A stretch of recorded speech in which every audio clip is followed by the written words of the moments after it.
Assalamualaikum warahmatullahi wabarakatuh. Kami dari kelompok 11 Indralaya akan menyajikan sebuah video tentang asam nukleat.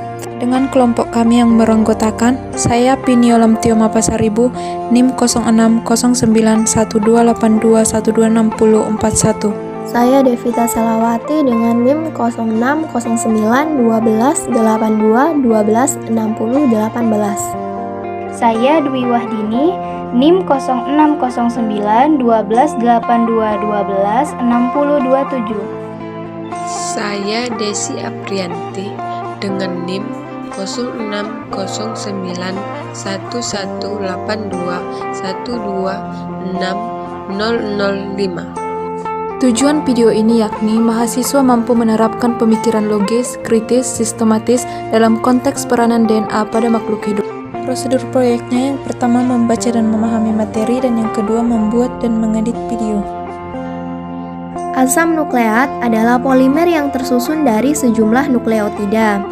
Nah, komponen penyusun dari asam nukleat yaitu ada 3, gula pentosa, basa nitrogen, dan fosfat. Sedangkan pembagian kelompok asam nukleat ada 2, yakni DNA atau asam deoksiribonukleat dan RNA atau asam ribonukleat. Perbedaan di antara keduanya dapat dilihat dari gula pentosa, struktur, dan juga basa nitrogennya. DNA gula pentosanya yakni deoksiribosa, sedangkan RNA gula pentosanya ribosa. Strukturnya, DNA adalah double helix, sedangkan RNA adalah rantai tunggal atau single helix.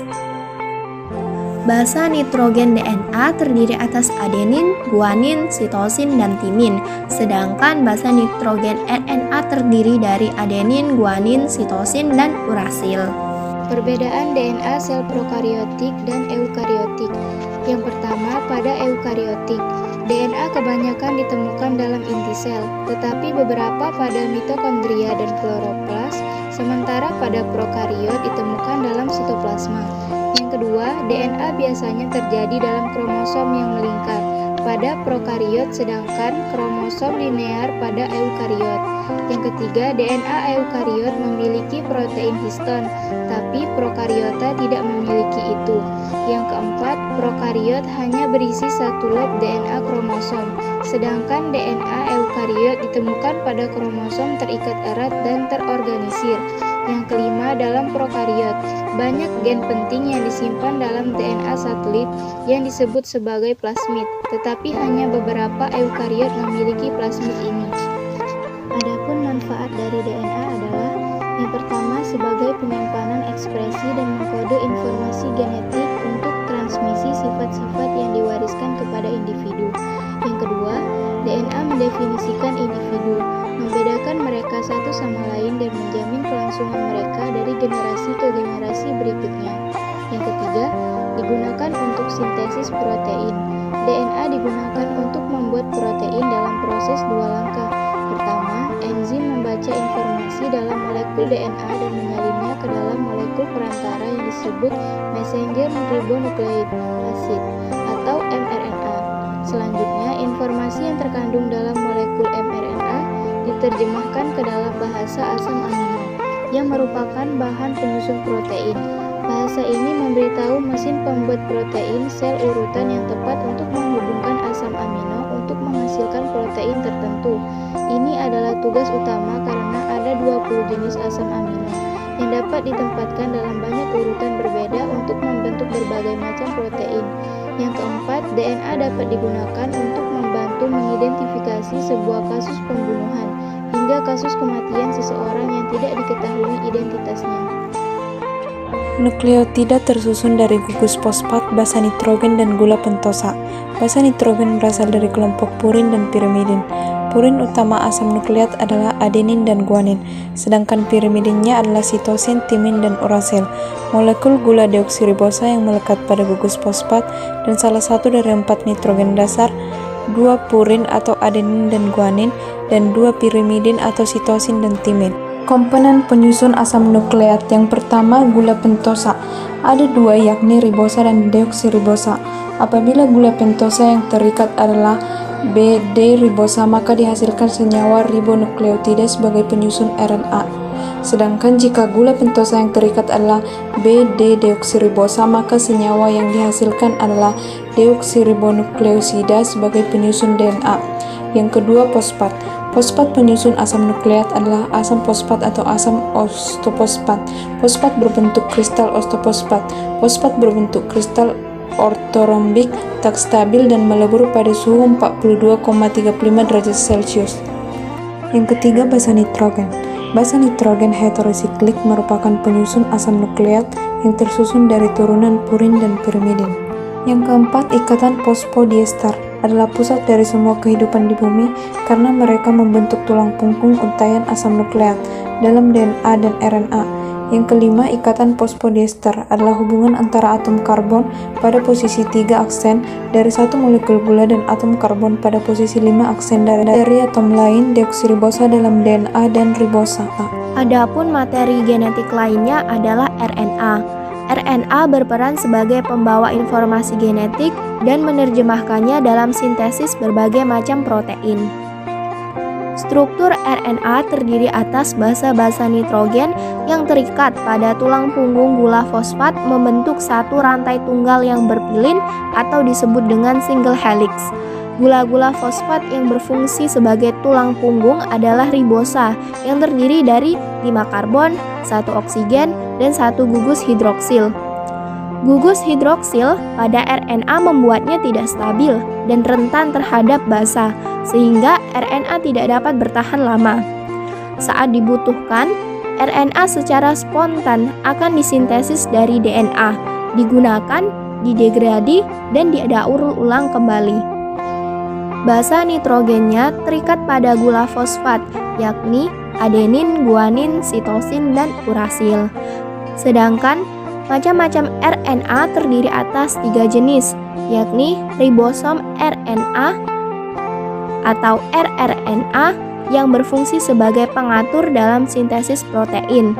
Sebagian kecilnya berfungsi untuk menerjemahkan informasi yang dibawa oleh mRNA, dan sebagian besar lainnya berfungsi untuk bergabung dengan asam amino untuk membentuk berbagai macam protein non-esensial. Yang kedua, mRNA berfungsi sebagai pembawa pesan, memiliki struktur yang pendek dan tidak stabil sesuai dengan kode genetik DNA yang dibawanya. Kode genetik yang disimpan mRNA dalam bentuk triplet nukleotida atau kodon. Kode genetik inilah yang kemudian digunakan untuk mengarahkan sintesis protein. Dan yang ketiga, tRNA atau transfer RNA. Memiliki struktur yang paling kecil jika dibandingkan dengan mRNA dan rRNA. Fungsinya untuk membaca asam amino yang dibutuhkan dengan cara melekatkan diri pada mRNA lalu mengantarkannya. Kesimpulan, asam nukleat adalah senyawa-senyawa polimer yang menyimpan semua informasi genetika, yaitu seperangkat cetak biru tentang karakteristik aktual dan potensial yang diterima oleh suatu organisme dari generasi sebelumnya untuk kemudian diwariskan ke generasi berikutnya. Asam nukleat dalam sel ada 2 jenis, yaitu DNA dan RNA. Baik DNA maupun RNA berupa anion dan pada umumnya terikat pada protein dan bersifat basa. Misalnya DNA dalam inti sel terikat pada histon, senyawa gabungan antara protein dan asam nukleat disebut nukleoprotein. Molekul asam nukleat merupakan polimer seperti protein, tetapi unit penyusunnya adalah nukleotida. Salah satu contoh nukleotida asam nukleat bebas adalah ATP yang berfungsi sebagai pembawa energi. DNA memiliki struktur yaitu gula pentosa, fosfat, dan basa nitrogen yang meliputi basa purin dan basa pirimidin, dan RNA tersusun atas molekul-molekul yaitu gula ribosa, fosfat, dan basa nitrogen yang terdiri atas purin dan pirimidin. Proses replikasi DNA dan RNA dimulai dari enzim DNA polimerase memisahkan 2 pita DNA helix ganda. Setiap pita DNA yang lama sekarang berfungsi sebagai cetakan yang menentukan urutan nukleotida di sepanjang pita DNA. Komplementer biru yang bersesuaian. Nukleotida baru tersebut disambung satu sama lain untuk membentuk tulang punggung gula fosfat pita DNA baru. Asam nukleat merupakan molekul raksasa yang memiliki fungsi khusus, yaitu menyimpan informasi genetik dan menurunkan kepada keturunannya. Susunan asam nukleat yang menentukan apakah makhluk itu menjadi hewan, tumbuhan maupun manusia. Begitu pula susunan dalam sel, apakah sel itu menjadi sel otot maupun sel darah. Asam nukleat merupakan fungsi, yaitu menyimpan, mentransmisi dan mentranslasi informasi genetik, metabolisme antara dan reaksi-reaksi informasi energi. Koenzim pembawa energi.